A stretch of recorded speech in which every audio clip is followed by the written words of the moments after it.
So hello and welcome to all students on an Academy Plus GATE EAC Foundation batch.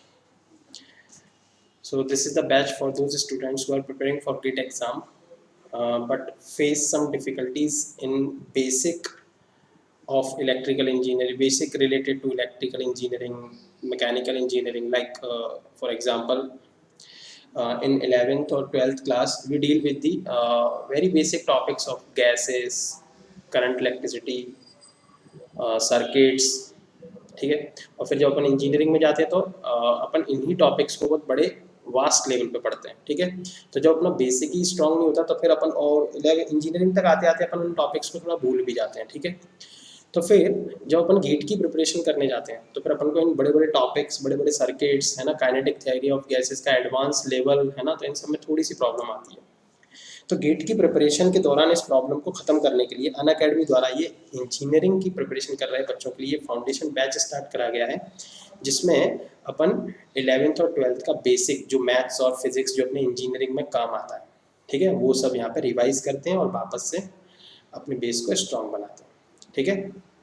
तो चलिए, तो अपना base strong बनाने के लिए और साथ ही साथ गेट की प्रिपरेशन करने के लिए और अदर एग्जाम्स की प्रिपरेशन करने के लिए आप यूट्यूब पर, मेरा यूट्यूब पर और Unacademy learning app, Unacademy learning app, इन दो प्लेटफॉर्म्स पर आप अपने एग्ज़ाम से रिलेटेड सारे वीडियो लेक्चर्स देख सकते हैं और अपने एग्ज़ाम की प्रिपरेशन कर सकते हैं। यूट्यूब पर आप अनअकैडमी को सब्सक्राइब कर दें और फिर जब भी आपके एग्ज़ाम से रिलेटेड कोई एग्ज़ाम कोई वीडियो आएगा या कोई लाइव क्लास चलेगी तो आपके पास नोटिफिकेशन आ जाया करेगा।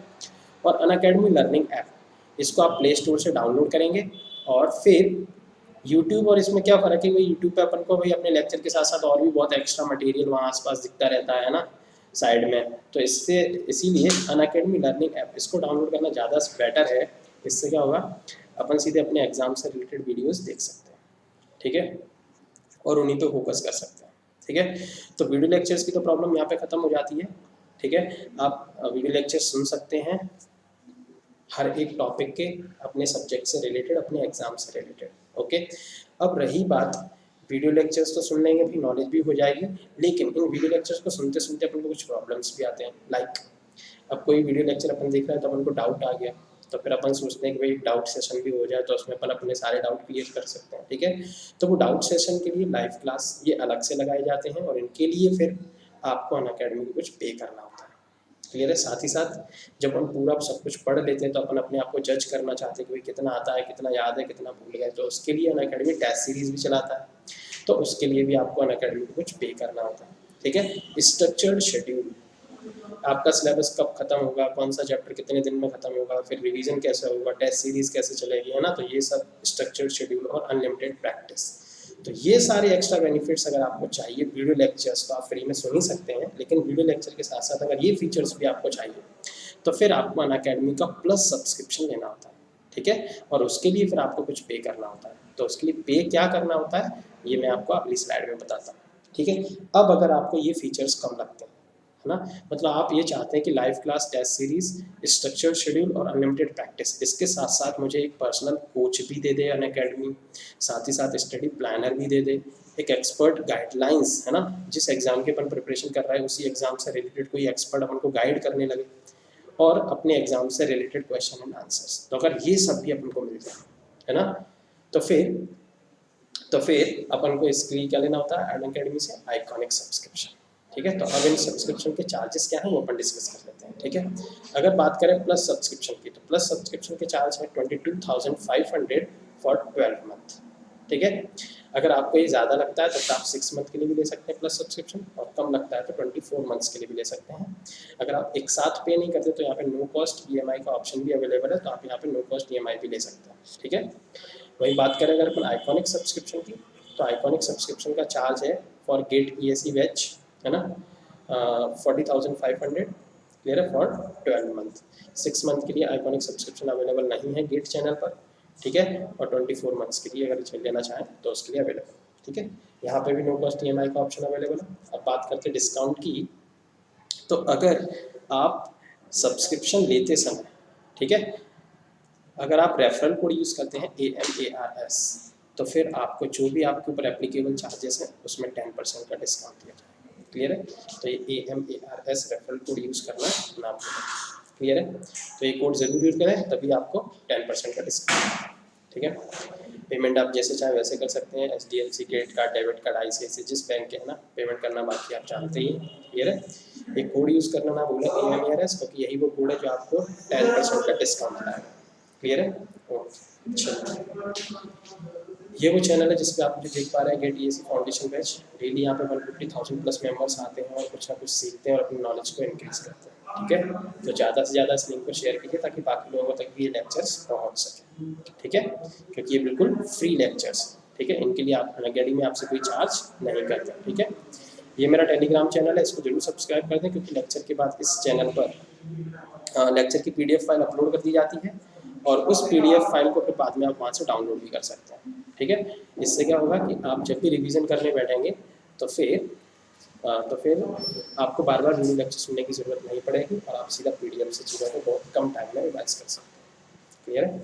चलिए, तो अपन आज का अपना लेक्चर स्टार्ट करते हैं। DPP number 2। Okay, DPP 2। तो इस DPP 2 में अभी तक अपन क्या पढ़ चुके हैं? DPP 1 में अपन ने बेसिक क्वेश्चंस देखे थे, करंट डेंसिटी, ड्रिफ्ट वेलोसिटी, इन सब से रिलेटेड। ओके, अब आज अपन DPP 2 डिस्कस करने वाले हैं। ठीक है? तो इसमें भी बेसिक क्वेश्चंस ही रहेंगे, है ना, रेजिस्टेंस को अफेक्ट करने वाले फैक्टर्स। ठीक है? और कुछ बेसिक क्वेश्चंस तो देखेंगे यहाँ पे ध्यान से। फर्स्ट क्वेश्चन है अपने आज का, the current in the arm CD of the circuit will be. यहाँ पे देखिए अपन को एक सर्किट दिया गया है। ठीक है? बहुत ध्यान से देखेंगे और जो लोग आंसर दे सकते हैं वो जल्दी से आंसर देंगे। ठीक है? चलिए, कमेंट बॉक्स में आंसर देंगे ज़्यादा से ज़्यादा लोग। ओके, चलिए, तो ध्यान से देखेंगे बाकी लोग। यहाँ पे एक पॉइंट O है और वहाँ से करंट फ्लो कर रहा है I1। ओके, फिर यहाँ पे A एक जंक्शन है, वहाँ पे करंट डिवाइड हो गया I2 और I3 में, और फिर B पे तो कोई डिवाइड नहीं होगा करंट का, सीधा ऐसा करके करंट यही I2 करंट इस तरीके से मुड़ जाएगा और यहाँ भी क्या फ्लो हो रहा होगा? I2 फ्लो हो रहा होगा। ठीक है? उधर से कौन आ रहा है? अपना I3। ठीक है? और CD ब्रांच में कितना करंट फ्लो होगा ये अपन से पूछा गया। क्लियर है? तो अब अपन को पता है कि भाई अपन किसी कंडक्टर को जितना चार्ज देते हैं या जितना करंट देते हैं, दूसरी तरफ उतना ही करंट बाहर निकल के आता है, क्योंकि करंट क्या है? Rate of flow of charge, और charge is a conserve quantity. Charge कैसी क्वांटिटी? कंजर्व। तो वैसे ही करंट भी कंजर्व है। ठीक है? तो जितना करंट अपन ने भेजा उतना करंट बाहर भी आना चाहिए। क्लियर है?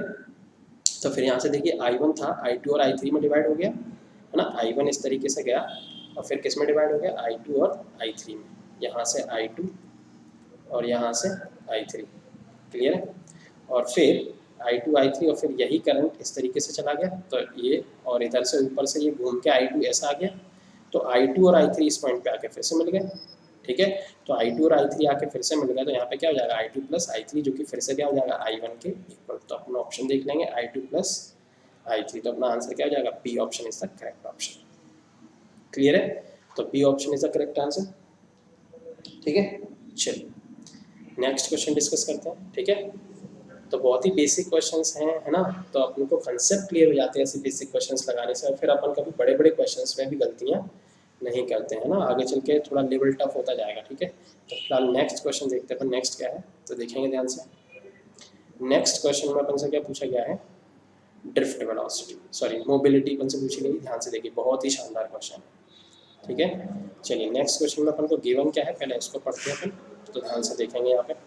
Consider a conductor of length 40 centimetre. एक लेंथ, कंडक्टर की लेंथ दी गई 40 centimetre, where a potential difference of 10 volt, where a potential difference of 10 volt is maintained between end of conductor। ठीक है? और अपन से मोबिलिटी पूछी गई है। ठीक है? फाइंड मोबिलिटी और ड्रिफ्ट वेलोसिटी अपन को गिवन है। ठीक है? तो मतलब यहाँ पे अगर अपन एक छोटा सा कंडक्टर बना लें इस तरीके से। क्लियर? ये कंडक्टर है। ठीक है? ये कंडक्टर है और इसकी लेंथ अपन को गिवन है। ठीक है? इसकी लेंथ गिवन है। ठीक है? और इस कंडक्टर के अक्रॉस क्या लगा दी गई है? बैटरी। इस कंडक्टर के अक्रॉस क्या लगा दी गई है? बैटरी। ओके, चलिए, तो बैटरी लगा देते हैं। ठीक है? चलिए, बैटरी लगा दी गई इस कंडक्टर के अक्रॉस। ठीक है? 50 वोल्ट की बैटरी लगा दी गई। क्लियर है? कंडक्टर की अपन को लेंथ गिवन है, कंडक्टर की लेंथ अपन को गिवन है। ओके चलिए, कंडक्टर की लेंथ कितनी गिवन है अपन को 40 सेंटीमीटर। ड्रिफ्ट वेलोसिटी, इलेक्ट्रॉन जिस स्पीड से भाग रहे हैं वो ड्रिफ्ट वेलोसिटी भी अपन को गिवन है, क्लियर है। अब अपन से पूछा गया है मोबिलिटी, तो mobility is equal to question mark. तो मोबिलिटी का फॉर्मूला अपन ने क्या पढ़ा था, याद है, mobility is equal to drift velocity per unit electric field, यही होता था मोबिलिटी का फॉर्मूला, क्लियर है सभी को। तो मोबिलिटी का ये फॉर्मूला था drift velocity per unit electric field. तो यहाँ पे अपन को ड्रिफ्ट वेलोसिटी तो दी गई, कितनी, डायरेक्ट पुट कर सकते हैं अपन 5 × 10⁻⁻⁶। अब बात करते हैं इलेक्ट्रिक फील्ड की। इलेक्ट्रिक फील्ड अपन को नहीं दिया गया, तो इलेक्ट्रिक फील्ड कैसे निकालें, तो इलेक्ट्रिक फील्ड का एक फॉर्मूला अपन इलेक्ट्रोस्टैटिक में पढ़ चुके होते हैं, पोटेंशियल अपॉन लेंथ, क्लियर है। पोटेंशियल अपन को दिया गया कितना, पोटेंशियल डिफरेंस tan dV/dx होता था कि नहीं, इलेक्ट्रोस्टैटिक में याद करो, है ना, इलेक्ट्रिक फील्ड निकालने का एक फॉर्मूला। तो पोटेंशियल डिफरेंस कितना 10 और लेंथ अपन को दी गई 40 सेंटीमीटर, तो इसको मीटर में कन्वर्ट कर लेंगे अपन, क्लियर है। तो यहाँ से ये निकल के आ जाएगा 1/4, और 1/4 मीन्स 1/4 मतलब 0.25, ठीक है, इंटू 10⁻², मतलब अपन यहाँ पे लिख सकते हैं 25 वोल्ट पर मीटर, क्लियर है। तो ये इलेक्ट्रिक फील्ड यहाँ पे जनरेट हो रहा है, ठीक है। तो यहाँ पे अपन वो लिख सकते हैं कितना 25, ठीक है, और इसको अपन डिवाइड करेंगे तो कितना आ जाएगा 1/5, 1/5 कितना होता है 0.2, तो 0.2 इंटू 10⁻⁻⁶, ठीक है, ओके। तो इसकी यूनिट क्या हो जाएगी, देखो यहाँ पे मीटर पर सेकेंड, मीटर पर सेकेंड, और यहाँ पे इलेक्ट्रिक फील्ड वोल्ट पर मीटर, और यहाँ पे क्या हो जाएगा स्क्वायर, ठीक है, ये अपना आंसर, क्लियर। चलिए, तो ये मोबिलिटी, ठीक है। चलिए, तो कोई प्रॉब्लम इस क्वेश्चन में किसी को, जल्दी से बताएंगे इस क्वेश्चन में कोई प्रॉब्लम, तो अपन नेक्स्ट क्वेश्चन पे चल रहा है, ठीक है। चलिए ओके, ध्यान से देखेंगे नेक्स्ट क्वेश्चन। तो नेक्स्ट क्वेश्चन क्या है, ध्यान से देखो, चलिए फिर से, तो जल्दी से इस क्वेश्चन का आंसर देंगे, कौन कौन इस क्वेश्चन का आंसर दे सकता है जल्दी से, है ना, क्विक कमेंट बॉक्स में जल्दी से आंसर देंगे इस क्वेश्चन का, हाँ, बाकी लोग यहाँ पे देखेंगे, ओके। चलिए, the figure shows a network of current, figure अपन को यहाँ पे दिया गया है, इसमें करंट का नेटवर्क है, the magnitude of current is shown here, ठीक है, और अपन से आई की वैल्यू पूछी गई है, और आई किधर है अपना, ये रहा, क्लियर। तो ये आई जो है ना वो कितना है, ठीक है, ये अपन से क्वेश्चन मार्क है, I is equals to question mark, ठीक है। चलिए, तो ध्यान से देखिए, बिल्कुल वैसे ही जितना करंट आएगा उतना ना, चार्ज एक कंजर्व क्वांटिटी है, ठीक है, और चार्ज का स्केलर क्वांटिटी तो एल्जेब्रिक सम होता है, ठीक है। चलिए, तो ध्यान से देखें, फिर यहाँ से 15 एम्पियर आ रहा है इस जंक्शन पे, ठीक है, और यहाँ से 5 एम्पियर आ रहा है, ठीक है। तो ये 5 एम्पियर 8 एम्पियर बन गया, ध्यान से देखो 5 एम्पियर 8 एम्पियर बन गया, इसका मतलब क्या है, इसका मतलब इधर से 3 एम्पियर ऐड हुआ होगा, क्लियर है, तभी तो 8 बना होगा, और फिर ये 8 इधर से और 15 इधर से, तो ये कितना बन गया होगा 23 बन गया होगा, और फिर 23 और 3 इधर से, तो ये कितना बन गया होगा 26, और फिर 26 में से 3 इधर चला गया, तो इधर कितना गया होगा, इधर गया होगा 23 एम्पियर, तो अपना आंसर क्या हो जाएगा 23 एम्पियर, ये अपना आंसर, क्लियर है, कोई प्रॉब्लम किसी को। तो 23 ampere is the value of I. बहुत ही आसान सा क्वेश्चन है, लेकिन बहुत ही बेसिक और बहुत ही काम के क्वेश्चन है। जब सीटी जैसे एग्जाम होते थे ना, अब तो सीटी कर बंद हो गया, लेकिन मैथ्स का सीटी तो अभी भी होता है ना, इंजीनियरिंग का, ये महाराष्ट्र में है ना, तो उसमें ऐसे क्वेश्चंस खूब पूछे जाते हैं, ठीक है। तो बहुत ही बेसिक और बहुत ही अच्छे क्वेश्चन है, लेकिन ठीक है। चलिए, नेक्स्ट क्वेश्चन अपन देखते हैं। तो नेक्स्ट क्वेश्चन क्या है, ध्यान से देखो, ठीक है। तो बहुत ही शानदार क्वेश्चन है, एक और आगे, ठीक है, ध्यान से देखेंगे। In the figure a carbon register had band, है ना, तो अपन ने पढ़ा था ना कलर कोडिंग ऑफ रेजिस्टेंस, ठीक है, तो उस पर बेस्ड क्वेश्चन है ये। तो इस क्वेश्चन को कैसे सॉल्व करेंगे, यहाँ पे एक ये रेजिस्टेंस अपन को दिया गया है ना, कलर कोडिंग रेजिस्टेंस है, और अपन को इस रेजिस्टेंस की वैल्यू बताना है, ठीक है। तो अपन ने डिस्कस करा था कि इलेक्ट्रॉनिक सर्किट्स में कलर कोडिंग रेजिस्टेंस यूज़ करे जाते हैं, ठीक है। तो इलेक्ट्रॉनिक सर्किट में मान लो एक रेजिस्टेंस लगा हुआ है, और इसको देख के बताना है कि इसकी वैल्यू क्या है, ठीक है। तो चलिए, तो हमने तुम्हें क्या बताया था कि रेजिस्टेंस, जो कलर कोडिंग रेजिस्टेंस होता है वो सिलेंड्रिकल ऐसा होता है, तो उसमें लेफ्ट साइड में 3 स्ट्रिप्स होते हैं, क्लियर है, और राइट साइड में केवल 1 स्ट्रिप होता है। तो लेफ्ट साइड के 3 स्ट्रिप्स, इसमें से स्टार्टिंग के जो 2 स्ट्रिप्स हैं वो अपन को क्या बताते हैं, वो अपन को बताते हैं कोड के बारे में, है ना, शुरू के 2 डिजिट बताते हैं। और जो थर्ड स्ट्रिप है वो मल्टीप्लायर, उसका मल्टीप्लायर यूज़ करा जाता है। और ये राइट साइड की स्ट्रिप क्या बताती थी अपन को, टॉलरेंस के बारे में। किसके बारे में बताती थी, टॉलरेंस के बारे में, क्लियर है। चलिए, तो यहाँ पे ध्यान से देखिए, सबसे पहला कलर कौन है, वाइट। तो ये इन दोनों कलर्स के क्या यूज़ करे जाएंगे, कोड यूज़ करे जाएंगे, ठीक है। और इसका क्या यूज़ करा जाएगा, मल्टीप्लायर, और इसकी क्या यूज़ करी जाएगी, टॉलरेंस, क्लियर है। चलिए, तो यहाँ पे है, अब अपन ने ये सब भी सीखा था, है ना।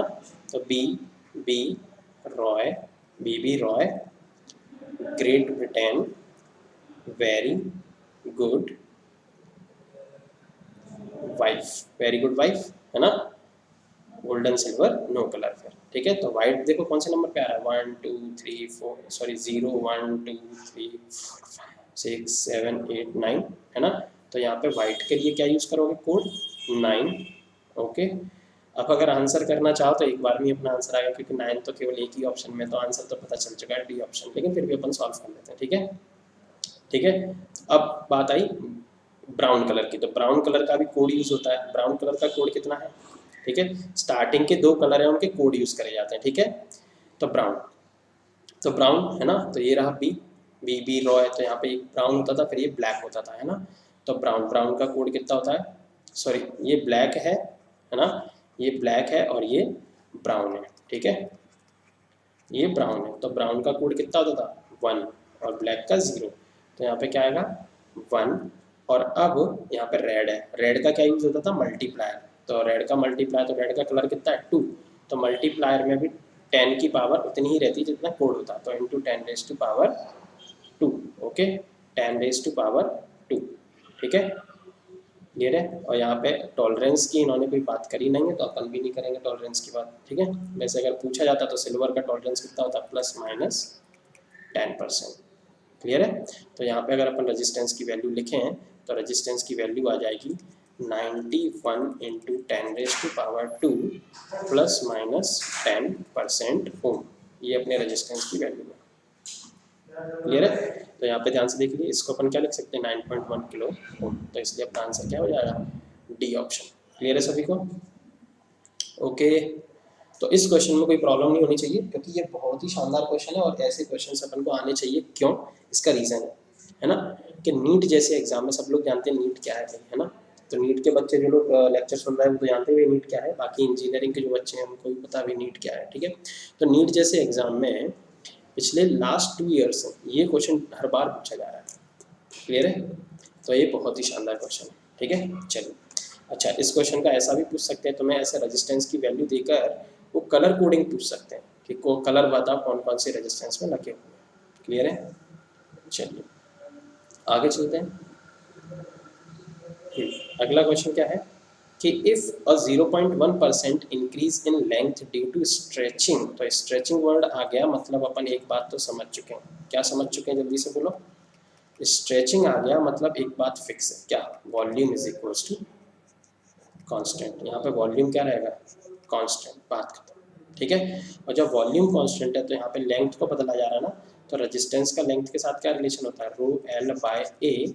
एरिया के बारे में कुछ बोला नहीं गया, परसेंटेज इंक्रीज इन रेजिस्टेंस पूछा गया है, तो एरिया को अपन को हटाना पड़ेगा, तो एरिया को हटाने के लिए अपन ने लेंथ से मल्टीप्लाई, लेंथ से डिवाइड करते थे, और फिर नीचे क्या बन जाएगा, वॉल्यूम बन जाएगा, और ऊपर एल स्क्वायर हो जाएगा, ठीक है। तो रो और volume constant are directly proportional to L square, ठीक है। चलिए, अब छोटे परसेंटेज चेंज के लिए हमने तुम्हें लास्ट में ना अपने करंट इलेक्ट्रिसिटी के फर्स्ट लेक्चर में, सॉरी अपने करंट इलेक्ट्रिसिटी के फैक्टर्स अफेक्टिंग दी रेजिस्टेंस लेक्चर में, ठीक है, क्या देखा था कि छोटे परसेंटेज चेंज के लिए अपन ज़्यादा कैलकुलेशन नहीं करते, सीधा जितने परसेंट का चेंज करा गया है, ठीक है, उसकी वजह से जिस क्वांटिटी में चेंज होना है वो उतने ही परसेंट हो जाता है, और अगर कोई पावर आवर है तो उसका मल्टीप्लाई कर दो, क्लियर है। तो चलिए यहाँ पे देखिए लेंथ को कितना चेंज करा गया है, लेंथ को चेंज करा गया है, तो देखो यहाँ पे ध्यान से, लेंथ को चेंज करा गया है कितना, 0.1%, क्लियर है। तो फिर resistance directly proportional to length है ना, लेकिन स्क्वायर, ठीक है। तो इसीलिए अपन क्या लिख देंगे, रेजिस्टेंस में भी चेंज हो जाएगा कितना, 2 इंटू 0.1%, ठीक है। तो ये आंसर आ जाएगा अपना क्या, 0.2%, है ना। और बाकी कैल और एक वो भी क्या, इंक्रीज, ठीक है। और बाकी कैलकुलेशन करनी हो तो अपन ने कैलकुलेशन करके भी एक क्वेश्चन वहाँ पे करके दिखाया था, ठीक है। तो अब कैलकुलेशन वाला टाइम थोड़ी, अब तो अपन को क्वेश्चन को जल्दी से जल्दी करने की प्रैक्टिस करनी है ना, ठीक है। तो इस तरीके से अपन इस क्वेश्चन को सॉल्व कर सकते हैं। ओके, कैलकुलेशन भी कर सकते हो। यहाँ पे तुम्हें क्या लिखना है, बस R1 upon R2 is equal to L1 square upon L2 square. R1 को R मान लो और R2 निकालना है, L1 को L मान लो और L2 को L प्लस L का 0.1% और फिर उसको सॉल्व कर लो। क्लियर है।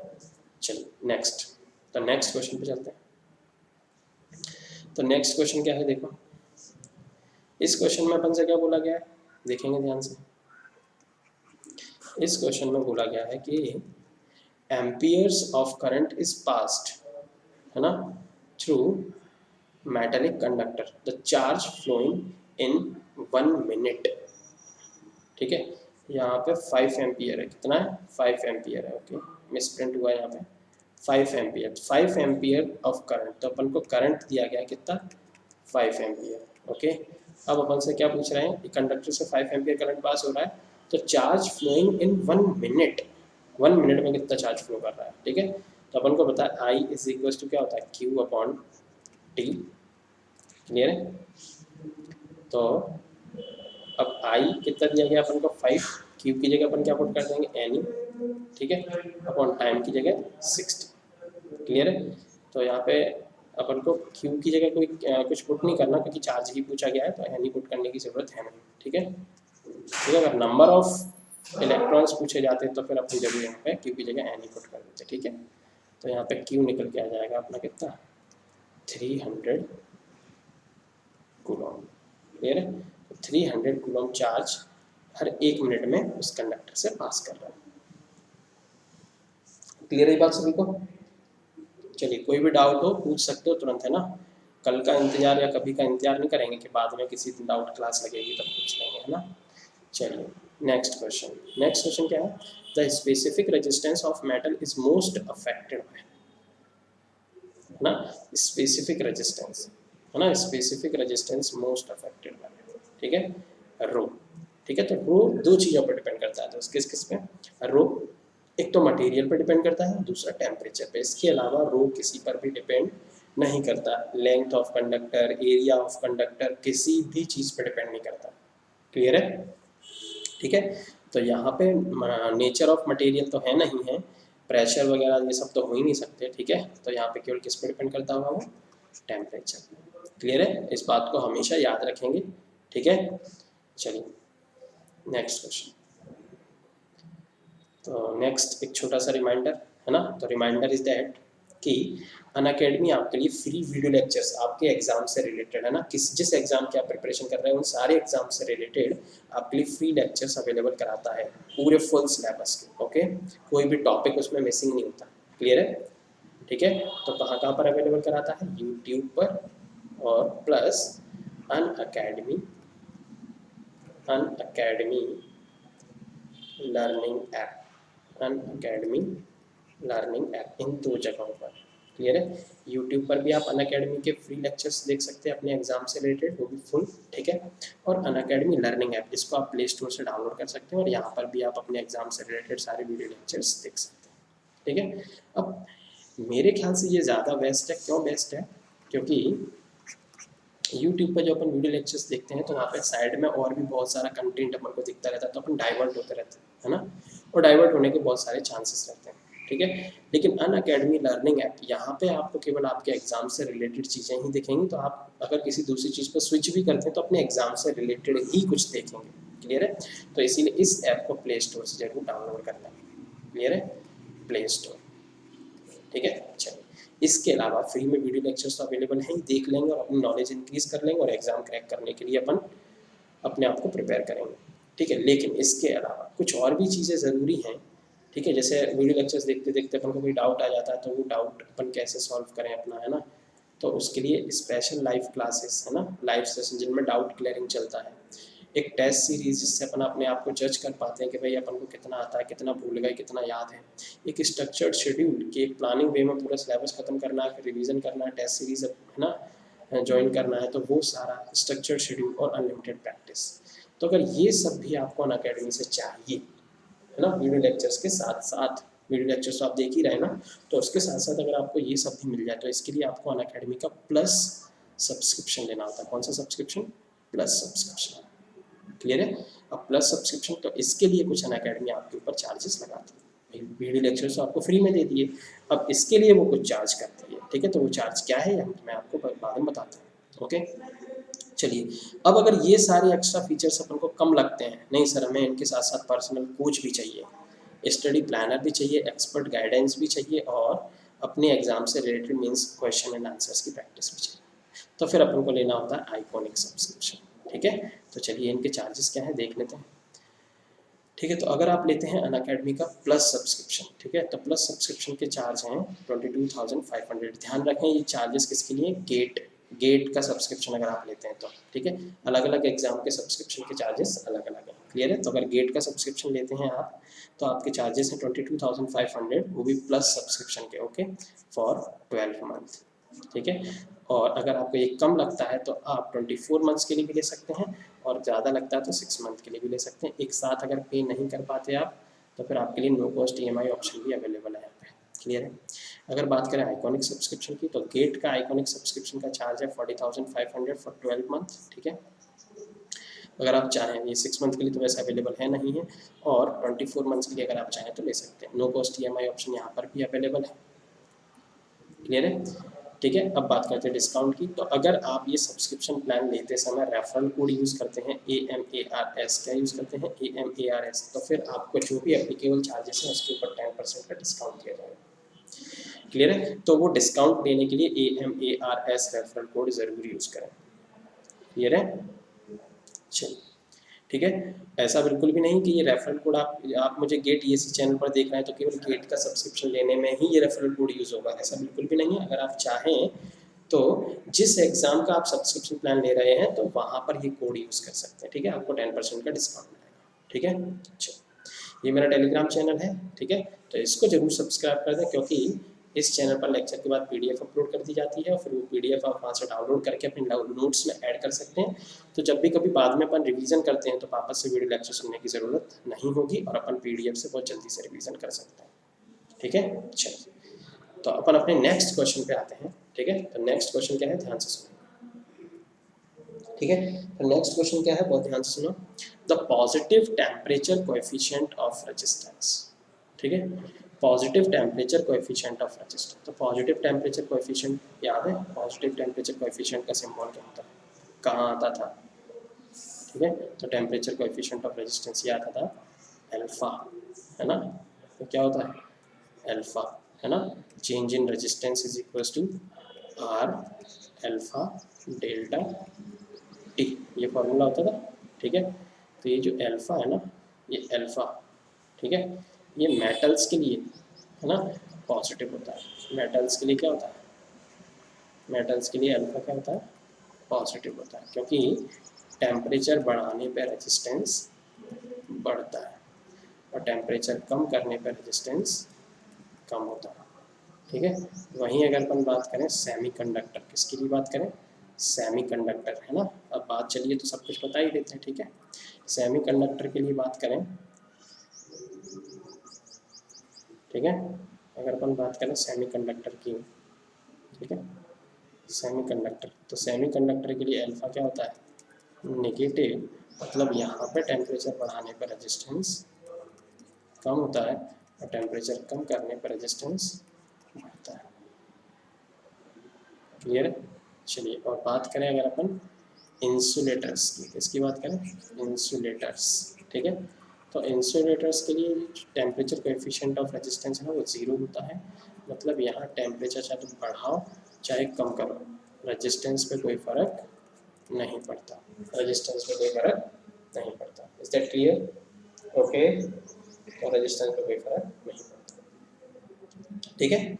चलो, तो यहाँ पे अपना क्या आंसर हो जाएगा, अल्फा किसके लिए पॉजिटिव होता है, कार्बन एक सेमीकंडक्टर की श्रेणी में आता है, जर्मेनियम है ना, और इलेक्ट्रोलाइट तो यहाँ पे कॉपर ही एकमात्र मटेरियल मेटल है, तो इसलिए अपना आंसर क्या हो जाएगा, C option.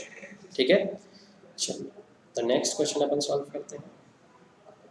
So next question is the internal resistance of a cell depends. तो इंटरनल रेजिस्टेंस याद है क्या होता था, ठीक है, अपन जब बैटरी होती है ना, अपनी बैटरी, अगर बैटरी के इंटरनल स्ट्रक्चर को देखेंगे है ना, तो इंटरनल स्ट्रक्चर को देखते हैं तो यहाँ पे एक कैथोड होता है, यहाँ पे एक एनोड होता है ना, और कैथोड और एनोड के बीच में अपना क्या ऐसे लोड रेजिस्टेंस जुड़ा रहता है, ठीक है, और सप्लाई चलती है, ठीक है। तो एक पॉजिटिव टर्मिनल होता है और एक नेगेटिव टर्मिनल होता है। मान लो करंट ऐसा जा रहा है तो इलेक्ट्रॉन ऐसा जाते होंगे, फ्री इलेक्ट्रॉन्स, ठीक है, इलेक्ट्रॉन्स। तो अब जब ये इलेक्ट्रॉन्स इस लिक्विड में इलेक्ट्रोलाइट भी भरा रहता है, उसके अंदर जब फ्लो होते हैं तो ये इलेक्ट्रोलाइट उन्हें क्या प्रोवाइड कराता है, बहुत सारा अपोजिशन प्रोवाइड कराता है। इलेक्ट्रॉन को यहाँ से यहाँ पहुँचने में दम निकल जाती है इलेक्ट्रॉन की, क्लियर है। तो this opposition is called internal resistance. इसी अपोजिशन का नाम दिया जाता था क्या, इंटरनल रेजिस्टेंस, स्मॉल आर। और इसको क्या, इसका सिंबल क्या होता था, बैटरी के साथ अपन इस तरीके से सीरीज में लगा देते थे, क्लियर है। तो इसको बोलते थे इंटरनल रेजिस्टेंस, क्लियर है। तो ये इंटरनल रेजिस्टेंस किस किस पे डिपेंड करता है, तो internal resistance the distance between plate, सही बात है ना, यहाँ से यहाँ पहुँचने में, कहाँ से कहाँ देखो जरा, यहाँ से यहाँ पहुँचने में जितनी ज़्यादा डिस्टेंस ट्रेवल करनी पड़ेगी उतना ज़्यादा अपोज झेलना पड़ेगा, तो डिस्टेंस पे डिपेंड करेगा इसका मतलब, है ना। The area of cross section plate, cross section plates के एरिया पर भी डिपेंड करेगा, क्लियर है। यहाँ पर बहुत सारे फ्री इलेक्ट्रॉन्स बैठे होंगे या और भी बहुत सारी चीज़ें होती हैं जहाँ पे अपन को रेजिस्टेंस झेलना पड़ता है ना, अंदर ही अंदर बैटरी के, भाई यहाँ बाहर वायर में तो झेलना ही पड़ता है रेजिस्टेंस, है ना, यहाँ बैटरी के अंदर भी रेजिस्टेंस झेलना पड़ता है, जो बैटरी के प्लेट्स की डिस्टेंस पर भी डिपेंड करता है, क्रॉस सेक्शन एरिया पर भी, और जो केमिकल भरा गया है उस केमिकल पर भी डिपेंड करता है, इन सारी चीज़ों पर डिपेंड करता है। तो इसका मतलब ऑल दी अबव, तो ये अपना आंसर हो जाएगा, ठीक है। तो ये बैटरी का इंटरनल रेजिस्टेंस होता है, जो बैटरी का जो रेटेड वोल्टेज होता है ना, उसका कुछ वोल्टेज इंटरनल रेजिस्टेंस कहा जाता है, जिसकी वजह से बैटरी उतना आउटपुट अपन को नहीं दे पाती जितना उस पर रीडिंग रहती है, क्लियर है, ये बात अपन ने सब सीखे थे, ओके। चलिए नेक्स्ट क्वेश्चन। तो नेक्स्ट क्वेश्चन क्या है, देखो यहाँ पे नेक्स्ट क्वेश्चन, इस क्वेश्चन में अपन को क्या बोला गया, the mass of 3 wire of copper, copper के 3 वायर अपने पास, are in the ratio of 1:3:5, masses के रेशियो दिए गए है ना, ठीक है, m1 upon m2 upon m3 is equals to 1:3:5, clear है।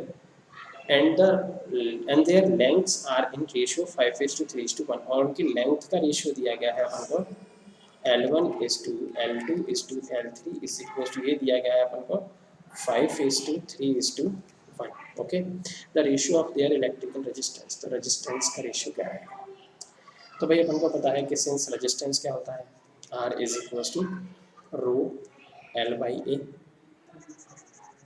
ठीक है। रेजिस्टेंस क्या होता है, R is equal to rho L/A, clear है। तो रो रेजिस्टिविटी तो कांस्टेंट ही रहती है, area cross section area constant है, हमने कुछ बोला ही नहीं है, ठीक है। तो R डायरेक्टली प्रोपोर्शनल टू क्या आ रहा है, लेंथ, क्लियर है। R directly proportional to length, इसका मतलब क्या, इसका मतलब यहाँ पे जो लेंथ का रेशियो है रेजिस्टेंस उसके हिसाब से रहेगा, बाकी मास वास से रेजिस्टेंस को क्या लेना देना, कभी अपन ने ऐसा पढ़ा ही नहीं कि मास पे डिपेंड करता है रेजिस्टेंस, क्लियर है। तो फिर यहाँ पे रेजिस्टेंसेस का रेशियो क्या हो जाएगा, R1:R2:R3 इज इक्वल्स टू क्या हो जाएगा, 5:3:1, तो ये अपना आंसर हो जाएगा बी ऑप्शन, ठीक है। तो 5:3:1 ये अपना आंसर। चलिए नेक्स्ट क्वेश्चन, नेक्स्ट क्वेश्चन क्या है, ध्यान से देखो, the length of wire is double then its conductance, length को डबल कर दिया गया तो उसका कंडक्टेंस क्या हो जाएगा, कंडक्टेंस विल बी, ओके। तो कंडक्टेंस क्या होता है पहले तो यही समझ लो, अपन को रजिस्टिविटी पता है ना, रजिस्टिविटी पता है, ठीक है, रजिस्टिविटी और कंडक्टिविटी, तो कंडक्टिविटी क्या होती थी, conductivity reciprocal of resistivity, reciprocal of resistivity. Okay, similarly conductance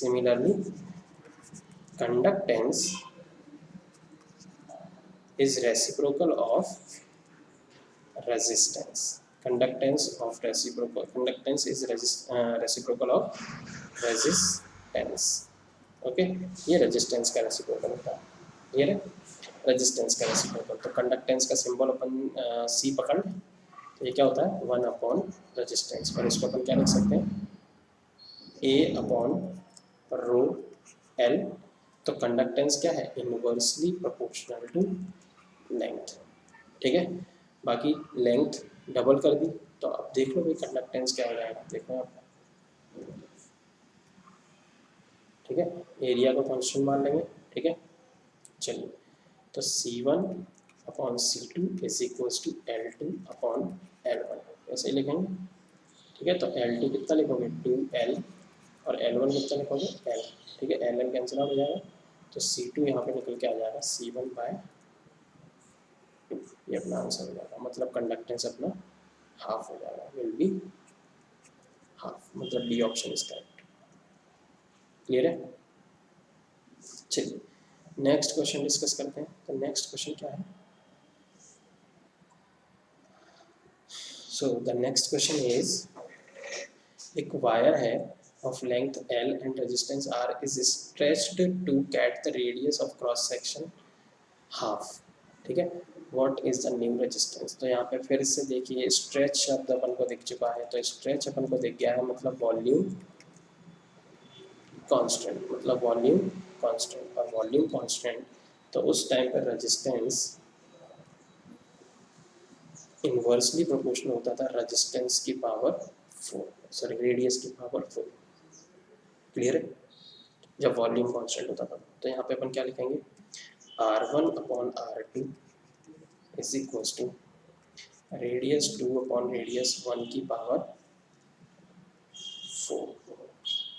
okay, तो ये क्या हो जाएगा R2 upon R1, R2 upon R1,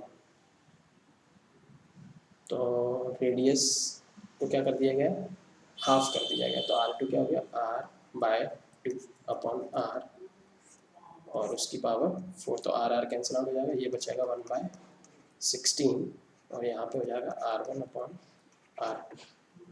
clear है।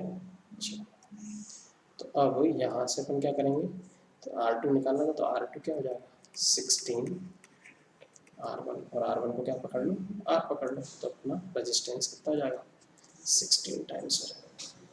क्लियर है। कोई प्रॉब्लम किसी को बताएंगे जरा, जल्दी से बताओ, कोई दिक्कत है कमेंट बॉक्स में तुरंत लिखिए भाई, कोई प्रॉब्लम हो तो, ठीक है। चलिए, तो नेक्स्ट क्वेश्चन डिस्कस करते हैं। नेक्स्ट क्वेश्चन इज, चलिए, तो अगला क्वेश्चन क्या बोला, two wires A and B of the same material, material same है, सेम मटेरियल मतलब उनका रो है ना, रजिस्टिविटी क्या हो गई कांस्टेंट है ना। चलिए, having radius in the ratio 1:2, radius का रेशियो दिया गया है अपन को R1 upon R2 is equals to 1:2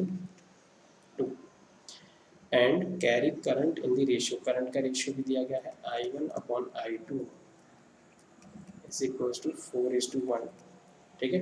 the ratio of drift velocity of, ठीक है, ड्रिफ्ट वेलोसिटी का रेशियो पूछा गया अपन से। क्लियर है। तो ड्रिफ्ट वेलोसिटी का रेशियो कैसे निकालें, तो इसके लिए अपन को फॉर्मूला पता होना चाहिए करंट और रेडियस के फॉर्म में ड्रिफ्ट वेलोसिटी का। ओके, तो अपन को पता है करंट इज इक्वल्स टू, एक फॉर्मूला होता था NEAVD। क्लियर है, ये फॉर्मूला होता था NEAVD, ठीक है। तो current is equals to NEAVD, तो यहाँ से ड्रिफ्ट वेलोसिटी निकल के आ जाएगा करंट अपॉन NEA, N और E ये सब तो कांस्टेंट है, तो ड्रिफ्ट वेलोसिटी, और इसको अपन क्या लिख सकते हैं करंट अपॉन, अगर क्रॉस सेक्शनल एरिया अपन उसका सर्कुलर टाइप का पकड़ लें, तो यहाँ पे अपन क्या लिख सकते हैं NE इंटू पाई R², ठीक है। तो यहाँ पर ड्रिफ्ट वेलोसिटी क्या निकल के आ जाएगी directly proportional to I upon R square. तो यहाँ पे अपन ड्रिफ्ट वेलोसिटी को v लिख देते हैं, ठीक है। तो v1 अपॉन v2 ये क्या निकल के आ जाएगा, i1 upon i2 into r2 square upon r1 square. ये चलिए अब i1 अपॉन i2 तो ये अपन को दिया गया 4:1, ठीक है। तो v1 अपॉन v2 तो ये कितना दिया गया 4:1 into r2 square upon r1, तो r1 अपन r2 की तो 1/2, तो स्क्वायर करोगे तो 1/4 हो जाएगा। क्लियर है, सॉरी r2 अपॉन r1।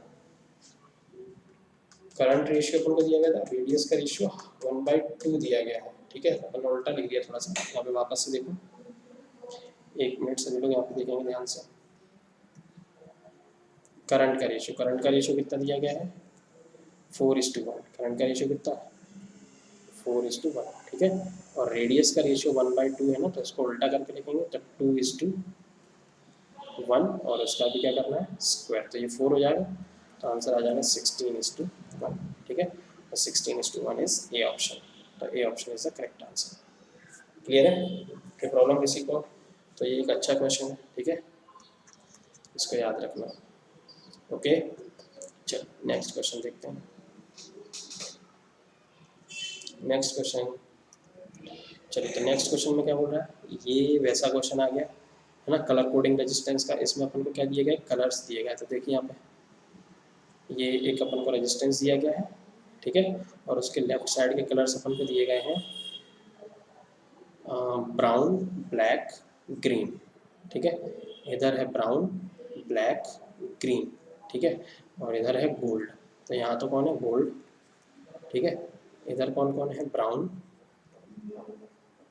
ठीक है, और कौन है ये ब्लैक, ठीक है, और ये कौन है थर्ड ग्रीन, ठीक है। तो अपन को पता है कि फर्स्ट 2 कलर कोड बताते थे और थर्ड अपना मल्टीप्लायर बताता था और ये अपना टॉलरेंस बताता था। टॉलरेंस तो फिक्स है, गोल्ड की कितनी है 5%, ठीक है। अब बात करते हैं कोडिंग की, ठीक है। तो ब्राउन ब्लैक, तो ब्राउन का कोड होता था 1 और ब्लैक का कोड होता था 0। क्लियर है, ओके। और ग्रीन है ना, तो बीबी रॉय, ग्रेट ब्रिटेन है ना, ग्रेट ब्रिटेन। तो यहाँ पे देखो 0 1 2 3 4 5 है ना, तो 10⁵, ये इसका कोड है 5, तो इसका मल्टीप्लायर हो जाएगा 10⁵5। क्लियर है, तो मल्टीप्लायर इसका ग्रीन कलर में कितना था 10⁵5। तो अपन इसका रेजिस्टेंस लिखेंगे तो क्या लिखेंगे 1 इंटू 10⁵5 प्लस माइनस 5%, ठीक है। तो 1 इंटू 10⁵5 बीबी रॉय ग्रेट ब्रिटेन ना, तो सही है। तो 1.01, तो 1.1 यहाँ तो थोड़ी सी मिस्टेक हो गई, क्या गलती है, या तो अपना आंसर क्या होना चाहिए 1, लेकिन यहाँ पे 10 की पावर कितनी है 6, ठीक है, और या फिर अपना आंसर होना चाहिए 1.10 लगभग 1.1 मान लो इंटू 10⁵5, ठीक है। तो यहाँ पे 1 इंटू 10⁵6 तो अपन नहीं ले सकते क्योंकि यहाँ पे पावर 6 है ना मल्टीप्लायर की, और यहाँ पे मल्टीप्लायर की पावर 5 है, लेकिन यहाँ पे क्या दिया गया अपन को 1.1 दिया गया है, लेकिन क्या दिया गया 1.1। तो अपन अप्रॉक्स इसी को अपना आंसर मान लेते हैं, ठीक है। तो इसलिए अपना आंसर क्या कर देंगे अपन बी ऑप्शन, ठीक है। तो B option is the correct answer, ठीक है।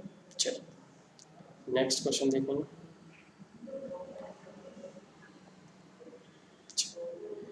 तो so this is the last question of this session, ठीक है। तो ये आज के सेशन का अपना लास्ट क्वेश्चन है, ओके, ठीक है।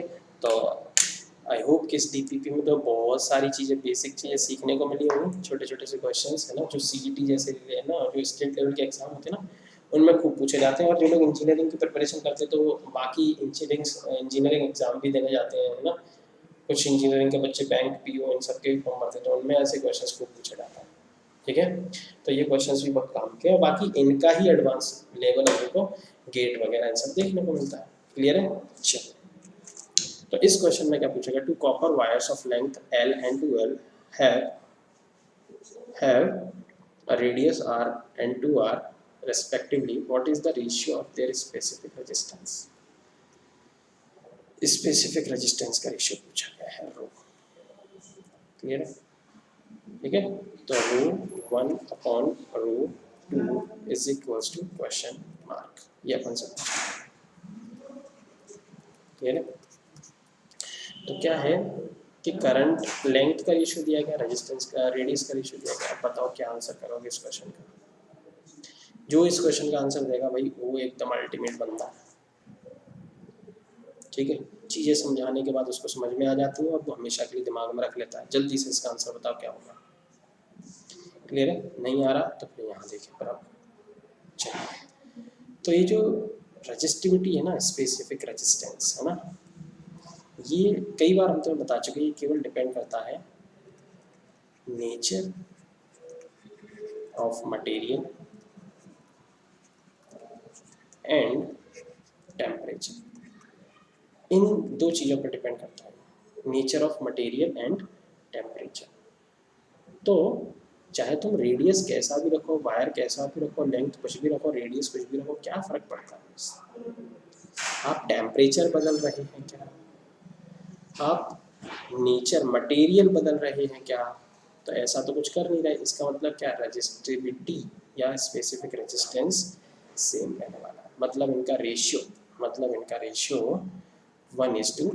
रहने वाला है, और इसलिए अपना आंसर क्या हो जाएगा, सी ऑप्शन। बोलिए, कोई प्रॉब्लम किसी को? ठीक है, तो ये अपन ने आज क्वेश्चंस डिस्कस करे, बहुत ही बेसिक क्वेश्चन और बहुत ही प्यारे प्यारे मीठे मीठे से क्वेश्चन है, देख लो, है ना, बहुत ही अच्छे क्वेश्चन हैं। ठीक है, तो ये है बेस। जब ये स्ट्रांग होगा तो फिर अपन आगे बड़ी बड़ी चीज़ों को भी बड़ी आसानी से पढ़ लेते हैं। क्लियर है? ठीक है, तो इन क्वेश्चंस को ज़्यादा से ज़्यादा इस लिंक को शेयर करें ताकि बाकी लोगों तक भी ये क्वेश्चंस पहुंच सकें, है ना।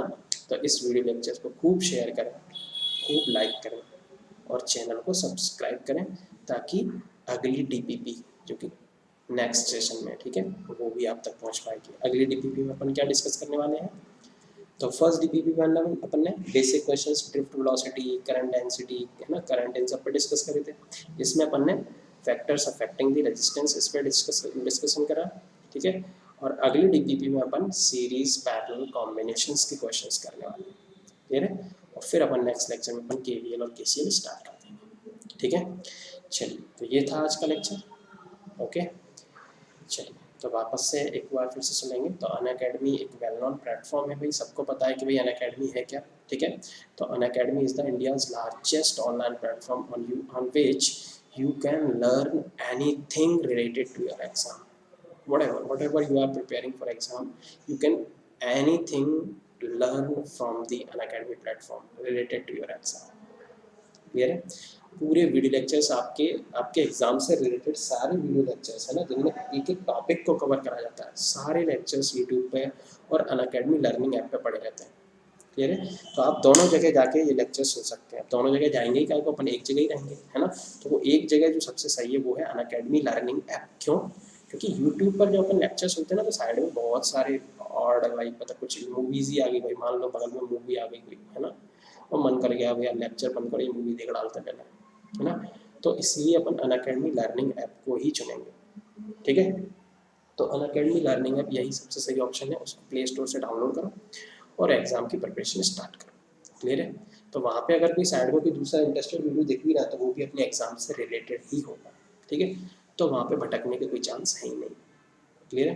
चलिए, तो वीडियो लेक्चर्स की बात तो हो गई भी, अनअकैडमी लर्निंग ऐप से अपन देख ही लेंगे प्ले स्टोर से डाउनलोड करके। ओके, चलिए, अब बात करते हैं कुछ एक्स्ट्रा फीचर्स। लाइक जब अपन वीडियो लेक्चर्स देखेंगे तो अपन को साथ साथ में डाउट्स भी आ जाते हैं, तो फिर अपन सोचते हैं ये डाउट कैसे क्लियर करे जाए। तो उसके लिए अपन क्या सोचने लगते हैं कि कुछ एक्स्ट्रा डाउट क्लास लग जाए, है ना, तो वहाँ से अपन ये डाउट्स क्लियर कर सकते हैं। तो वो एक्स्ट्रा डाउट क्लास है ना, एक्स्ट्रा मतलब लाइव क्लासेस, जिनमें अपन डाउट्स भी कर सकते हैं, जो टॉपिक छूट गए समझ में नहीं आ रहा है वो भी कर सकते हैं। ठीक है, ओके, टेस्ट सीरीज सब कुछ पढ़ लिया भैया, अब अपने आप को जज करना है कि भाई कितना आता है कितना नहीं आता, तो उसके लिए टेस्ट देना बहुत ज़रूरी रहता है, टेस्ट परीक्षा है ना, तो वो तो देना बहुत ज़रूरी रहता है। और अनअकैडमी के टेस्ट में एक सबसे बड़ा बेनिफिट है कि यहाँ पे आप पूरे ऑल इंडिया के बच्चों के साथ टेस्ट सीरीज ज्वाइन करते हैं और फिर उनके साथ बैठ के एग्ज़ाम देते हैं, तो आपकी जब टेस्ट में रैंक लगती है तो वो एक्चुअल में पूरे ऑल इंडिया लेवल पर लगती है, जिससे आप अपने आप को जज कर पाते हैं कि आप पूरे ऑल इंडिया के बच्चों के बीच में कहाँ एग्जिस्ट कर रहे हैं। क्लियर है? एक स्ट्रक्चर्ड शेड्यूल होता है यहाँ पे कि आपका सिलेबस कब होगा, कितना होगा, कैसे खत्म होगा, फिर टेस्ट सीरीज कैसे चलेगी, तो वो सारा का सारा, ठीक है। तो एक स्ट्रक्चर्ड शेड्यूल होता है, ठीक है, और अनलिमिटेड प्रैक्टिस। तो ये सारे एक्स्ट्रा फीचर्स के लिए आपको क्या करना होता है, फ्री में अनअकैडमी ने आपको वीडियो लेक्चर तो दे ही दी, खूब प्रिपरेशन करो, खूब देखो ना, कोई प्रॉब्लम नहीं है। लेकिन ये एक्स्ट्रा फीचर्स अगर आपको चाहिए तो इसके लिए आपको कुछ पे करना होता है और अनअकैडमी से प्लस सब्सक्रिप्शन लेना होता है, ठीक है। तो अनअकैडमी का ये प्लस सब्सक्रिप्शन का पे क्या है, मतलब चार्ज क्या है, तो वो आपको अभी हम बता देते हैं, ठीक है। अब ये फीचर्स लेकिन आपको कम लग रहा है, इसके साथ सर हमें पर्सनल कोच भी चाहिए, जैसे अपने स्कूल में एक टीचर पढ़ाता था वैसा एक टीचर चाहिए, तो अगर ये भी चाहिए इन सारे बेनिफिट्स के साथ, साथ ही साथ स्टडी प्लानर भी चाहिए, एक्सपर्ट गाइडेंस, सर हम जिस एग्जाम की प्रिपरेशन कर रहे हैं हमें वैसा ही एक्सपर्ट चाहिए जिसने वो एग्जाम क्रैक किया, तो ये भी चाहिए, और अपने एग्जाम से रिलेटेड क्वेश्चन एंड आंसर्स ये भी चाहिए। तो इसके लिए आपको लेना होता है आइकॉनिक सब्सक्रिप्शन, ठीक है। तो अब इनके चार्जेस क्या है तो वो देख लेते हैं। तो अगर अपन बात करें प्लस सब्सक्रिप्शन की, वो भी किसके, गेट के, है ना। हर एग्जाम के सब्सक्रिप्शन के चार्जेस अलग अलग रहते हैं, यहाँ पे जो मैं चार्जेस आपको बताने वाला हूँ वो किसके, गेट के, क्लियर है। तो गेट एग्जाम का अगर आप प्लस सब्सक्रिप्शन लेते हैं तो इसके लिए आपको चार्ज देना होता है 22,500 फॉर 12 मंथ, ठीक है। अगर आपको ये ज़्यादा लगता है तो फिर आप 6 मंथ के लिए भी ले सकते हैं, आपके चार्जेस कम हो जाएंगे। हमने जो बताया आपको वो है 12 मंथ के लिए, ठीक है। कम लगता है तो आप 24 मंथ्स के लिए भी ले सकते हैं, चार्जेस बढ़ जाएंगे, क्लियर है। अगर आप एक साथ पे नहीं कर पाते तो यहाँ पे नो कॉस्ट EMI का ऑप्शन भी अवेलेबल है, अगर आप चाहें तो EMI बना सकते हैं, ओके, वो भी कैसी, नो कॉस्ट EMI। इसके अलावा अब अपन बात करते हैं आइकॉनिक सब्सक्रिप्शन की, तो इसका चार्ज है गेट के लिए 40,500, ठीक है, फॉर 12 मंथ्स। कम ज़्यादा तो ये लगना नहीं चाहिए, क्यों, क्योंकि 6 मंथ का ऑप्शन यहाँ पे अवेलेबल नहीं है, तो अगर आप सबसे कम लेना चाहते हैं तो यही सबसे कम ऑप्शन है, ठीक है, 12 मंथ, ठीक है। और अगर कम लगता है तो ज़्यादा का ऑप्शन अवेलेबल है, 24 मंथ्स के लिए आप आइकॉनिक सब्सक्रिप्शन को सब्सक्रिप्शन ले सकते हैं, ठीक है। यहाँ पे भी नो कॉस्ट EMI का ऑप्शन अवेलेबल है, अगर आप एक साथ पे नहीं कर पाते तो no cost EMI option choose कर सकते हैं, ठीक है। बात करते हैं डिस्काउंट की। डिस्काउंट की अगर अपन बात करें तो अनअकैडमी पर कोई सा भी सब्सक्रिप्शन ले रहे हैं आप किसी भी एग्जाम का, ऐसा बिल्कुल भी नहीं कि आप मुझे गेट EAC चैनल पे देख रहे हैं तो ये जो सामने आपको रेफरल कोड दिख रहा है AMARS, है ना, वो केवल आप गेट का सब्सक्रिप्शन लेते समय यूज़ करेंगे, ऐसा बिल्कुल भी नहीं है। आप अनअकैडमी पर कोई सा भी सब्सक्रिप्शन लेते हैं, चाहे JEE का, चाहे नीट का, चाहे रेलवे के एग्जाम का, चाहे UPSC, चाहे MPPSC, किसी भी एग्जाम का सब्सक्रिप्शन प्लान लेते हैं और कोड यूज़ करते हैं AMARS, ठीक है, तो फिर आपको वहाँ पे जो भी चार्जेस आपके ऊपर लगाए गए हैं उसका 10% डिस्काउंट दिया जाएगा, कितना, 10% डिस्काउंट दिया जाएगा, ओके। तो ये 10% का डिस्काउंट अगर आपको चाहिए तो फिर AMARS ये कोड जरूर यूज़ करें, ठीक है, और अपने फ्रेंड्स को भी बताएं जो अनअकैडमी पर सब्सक्रिप्शन लेना चाहते हैं, ठीक है। ये मेरा टेलीग्राम चैनल है, इसको जरूर सब्सक्राइब कर दें, क्योंकि अभी लेक्चर के तुरंत बाद यहाँ पर PDF अपलोड कर दी जाएगी इसी लेक्चर की, तो वहाँ से आप PDF को डाउनलोड कर सकते हैं और फिर जब आप रिवीजन करेंगे, है ना, तो फिर वापस से आपको वीडियो लेक्चर देखने की ज़रूरत नहीं है, ओके। सीधा इसी PDF को 2-4 मिनट में रिवाइज करके अपना पूरा चैप्टर रिवाइज हो जाएगा, ठीक है। तो इसलिए इस लिंक को ज़्यादा से ज़्यादा शेयर भी कर दें ताकि बाकी लोगों के लिए भी नोट्स अवेलेबल हो सके, ठीक है। यहाँ से जो लेक्चर्स हो चुके हैं वो वाली PDF भी यहाँ पे पूरी पड़ी हुई है, आप उन्हें भी डाउनलोड कर सकते हैं और आज की तो डाल दी जाएगी भी थोड़ी देर बाद, ठीक है, ओके। तो ये था अपना आज का lecture, thank you, bye. Next lecture में अपन फिर मिलते हैं।